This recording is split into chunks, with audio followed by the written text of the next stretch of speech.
To begin, open the Facebook Messenger app on your phone. Next, go to the chat where the message is located.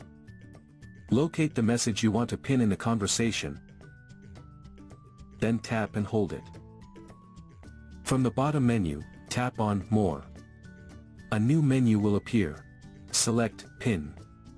The message will be pinned, and a pin icon will appear at the top of the chat to confirm. You can pin up to 3 messages per chat. Pinning a message lets you quickly access important chats without scrolling, saving time and keeping key info handy. To access your pinned messages, tap the info icon in the top right corner.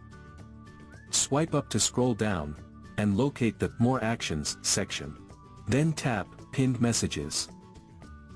You'll then see a list of all the messages you've pinned in that chat, making it easy to view. Tapping on any pinned message will instantly take you to its exact location in the chat.